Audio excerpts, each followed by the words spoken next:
اهلا بيكم في فيديو جديد. معاكم اسلام مندو. انا النهارده جاي اقدم لك افضل 5 برامج لتحفيظ القرآن. ما تنساش تعمل لايك، سبسكرايب وشير الفيديو ده في ميزان حسناتك. يلا بينا. اول برنامج معانا وهو تحفيظ.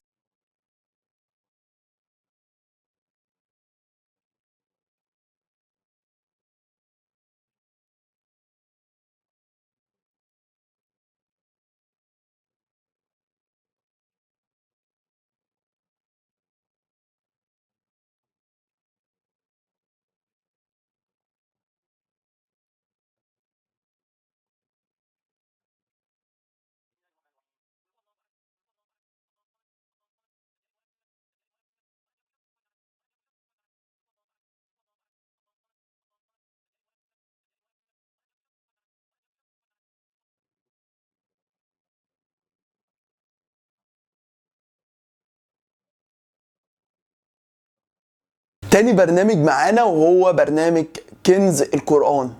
اختبر ذاكرتك وقوة حفظك للقرآن الكريم.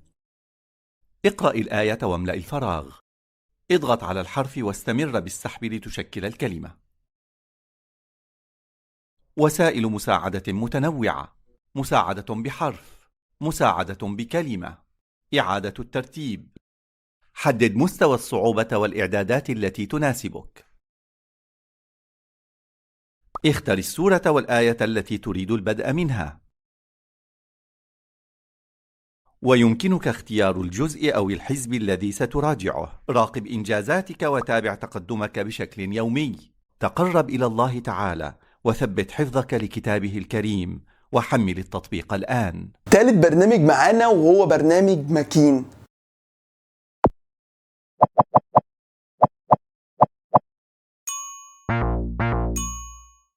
مكين. احفظ القرآن بسهولة وبعمق. حرك الكلمات لأعلى وأنت تتلو القرآن حتى تصل إلى الكلمة المخفاة. حرك إلى اليمين إن عرفت الكلمة المخفاة. حرك إلى اليسار إن لم تعرفها. الآيات التي تخطئها نسألك عنها مرارا وتكرارا حتى تحفظها، ثم تتقنها بإذن الله. وإن كنت تتردد كثيرا، هل أراجع هذه السورة أم تلك، أم أبدأ حفظ جزء جديد؟ فالحل بسيط فقط. اضغط هنا ونحن نختار لك.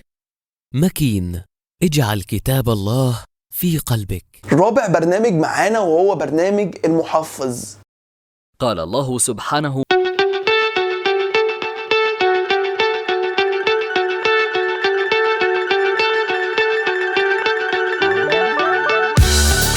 تطبيق محفظ الوحيين ليكون وسيلة تربطك بالوحيين، الكتاب والسنة، ويعينك على حفظهما باستخدام التقنيات الحديثة. محفظ الوحيين بلغة الأرقام يحتوي التطبيق على 16 رواية، 15 قارئ، وأزيد من 8 كتب ومتون في الحديث والتجويد والقراءات. يحتوي على ترجمة معاني القرآن إلى 5 لغات عالمية: الإنجليزية، الإسبانية، الفرنسية، الإندونيسية والصينية. ويتم تحديث التطبيق وإضافة المزيد من المميزات بشكل مستمر ومتواصل إن شاء الله. تستطيع استخدام محفظ الوحيين في منصات الهواتف الذكية آيفون، أندرويد أو ويندوز فون، كما تستطيع استخدام نسخة في متجر الويندوز. تطبيق محفظ الوحيين يوفر لك أهم الأدوات والخصائص التقنية التي تساعدك على حفظ كتاب الله، مثل خاصية البحث الفوري، سماع كلمات القرآن بمجرد الضغط عليها، الاستماع للقرآن في الخلفية دون الحاجة إلى الاستمرار في تشغيل التطبيق، تحديد آيات أو أحاديث أو متون من أجل حفظها عن طريق التكرار، تحديد نسبة المحفوظ، التشغيل الخارجي، التظليل التلقائي للكلمات، الترجمة الصوتية.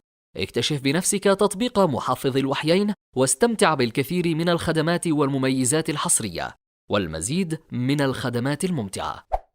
أيضاً تستطيع قراءة التفسير الموضوعي للقرآن الكريم والاطلاع على كتاب أيسر التفاسير للشيخ أبي بكر الجزائري، إضافة إلى ترجمة معاني القرآن الكريم إلى عدة لغات عالمية. أثناء استخدامك لتطبيق محفظ الوحيين يمكنك أن تقوم بكتابة الملاحظات النصية على الآيات وتسجيل خواطرك الإيمانية، وتستطيع نسخ ومشاركة الآيات والأحاديث عبر شبكات التواصل الاجتماعي. محفظ الوحيين. خامس برنامج وآخر برنامج معانا وهو برنامج تسميع. تطبيق القرآن الأشهر، ومليون مستخدم في 135 دولة يستخدم تقنية الذكاء الاصطناعي. حل ناجع لمن لا يملك وقتاً لحضور حلقات حفظ القرآن الكريم، ليكون معه على مدار الساعة، يساعده في أي مكان. اختر السورة واضغط المايك. بسم الله الرحمن الرحيم. الحمد لله رب العالمين. الرحمن الرحيم. يمكن طلب المساعدة من خلال الضغط على أيقونة المساعدة، وإذا أخطأت سيساعدك بصوت النقر أو بصوت القارئ أو الكتابة، مالك أو من خلال هز الجهاز يوم الدين، أو تمرير الإصبع على الشاشة. يتم تمييز الكلمات التي أخطأ بها باللون الأحمر، البحث بالصوت والكتابة، الصلاة، عن أي كلمة في كامل المصحف، والانتقال السريع، إخراج جميل وخط المصحف العثماني، واعتماد مصحف مجمع الملك فهد لطباعة المصحف، ويتميز باستخدام مصحف التفصيل الموضوعي الملون ليساعد الحفاظ على حفظ القرآن الكريم، عرض الآيات بتكرار معين، وإخفاء بعض الكلمات حتى يتمكن المستخدم من حفظها باستخدام الذاكرة البصرية، الاستماع لتلاوات كبار القراء ومعاني الكلمات، والمختصر في التفسير من خلال الضغط على الكلمة أو رقم الآية، الترجمة إلى 51 لغة، إظهار الكلمات المتشابهة لفظياً، وذلك بالضغط مطولاً على رقم الآية أو الكلمة الملونة. وهناك المزيد على الطريق. يمكنك تحميل التطبيق من متجر آب ستور أو جوجل بلاي من خلال البحث عن تسميع.